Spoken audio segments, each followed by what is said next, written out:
আপোনালোকে কেঁকোৰা মানসিকতা বা ক্ৰেব মেণ্টেলিটিৰ কথা শুনিছেনে? আপোনালোকে যদি শুনা নাই, ইউটিউবত মাৰি পেলাই চাবচোন ক্ৰেব মেণ্টেলিটি বুলি। কি হয় কি, আপুনি এটা ডেক্সিত যদি কেইটামান কেঁকোৰাক যদি থৈ দিয়ে নহয়, তো তাৰে পৰা কেইটামান কেঁকোৰা আপোনাৰ ওলাব কাৰণে সক্ষম হৈ যায়। কিন্তু কি কৰে, যেতিয়া কেঁকোৰাকেইটা যে ওলাব কাৰণে যে বিচাৰে নহয়, তাৰ ডেক্সিৰ ভিতৰত থকা কেঁকোৰাই তাৰ ভৰিত ধৰি কিনে আকৌ তাক ডেক্সিৰ ভিতৰত টানি লৈ পেলাই আহে। ফলত সেই বাহিৰত ওলাই যাব কাৰণে বিচৰা কেঁকোৰাটোৱে যাব নোৱাৰে। ঠিক এনেকুৱা কথাই আমাৰ অসমীয়া মানুহৰ লগতো আছে। এই ক্ৰেব মেণ্টেলিটি আৰু আমাৰ অসমীয়া মানুহৰ মাজত বহুত সামঞ্জস্য আছে। এটা মই কথা কওঁ, বৰ্তমান চিকাৰ বুলি এখন চিনেমাখন মুক্তি আহিছে বা ছবিবোৰত লাগি আছে বৰ্তমান চিকাৰ নামৰ ছবিখন, য'ত নেকি জুবিন দাই অভিনয় কৰিছে।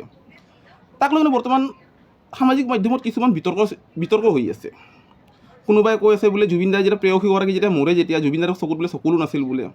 কোনোবাই কৈ আছে বোলে গায়কহে হয় জুবিন দাই, কিহৰ কাৰণে অভিনয় কৰিব লাগে, গায়কে থাকিব লাগে, অভিনয় কৰিব নালাগে। কোনোবাই কৈ আছে কি বোলে জুবিন দাই অভিনয় কৰিব জানা নাই বোলে। মানে এইবিলাক কি ধৰণৰ কথা, এইবিলাক কি ধৰণৰ বিতৰ্ক?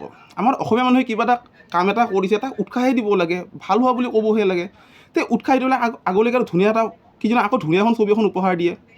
মানুহবিলাকে এটা কথা পাহৰি গৈছে যে এই জুবিন গাৰ্গদায়ে কাঞ্চনজংঘাৰ দৰে, ডক্টৰ বেজবৰুৱাৰ দৰে, মিছন চাইনাৰ দৰে ধুনীয়া ধুনীয়া ছবি উপহাৰ দিছিল অসমবাসীক। আমাৰ অসমীয়াই যদি অসমীয়াক সমৰ্থন যদি নকৰে, তে অসমীয়া মানুহ আগবাঢ়িব ক'ত? এনেও আমাৰ অসমীয়া চিনেমা বহুত কমকৈ মুক্তি হয় আপোনাৰ বছৰটোত।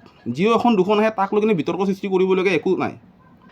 উৎসাহে দিব লাগে যে আমাৰ কোনোবা অসমীয়া মানুহে কিবা অসমীয়া ব্যক্তি কোনোবা এগৰাকীয়ে খুব ধুনীয়া কিবা কাম এটা কৰিছে, হ'ব পাৰে অলপ চলপ কিবা ভুল হ'ব পাৰে, তো তাক লৈ কিনে বিতৰ্ক কৰিবলগীয়া একো নাই। তেওঁ উৎসাহে দিব লাগে। কি ঠিক আগলৈকে ইয়াতকৈ আৰু ধুনীয়া এখন ছবি এখন উপহাৰ দিয়ে, ইয়াতকৈ কি আৰু ধুনীয়া এটা কাম কৰে। সেইকাৰণে কৈছোঁ যে আমাৰ অসমীয়া মানুহ আৰু কেঁকোৰা মানসিকতাৰ মাজত বহুত সামঞ্জস্য আছে। আমাৰ অসমীয়া মানুহে কিবা যদি কাম কৰে নহয়, তাক সমৰ্থন কৰক, তাক উৎসাহ দিয়ক। তেতিয়াহে অসমীয়া জাতিটো আগবাঢ়িব পাৰিব বা অসমখন আগবাঢ়িব পাৰিব। যদি মই কিবা ভুল যদি কৈছোঁ, ক্ষমা কৰি দিব।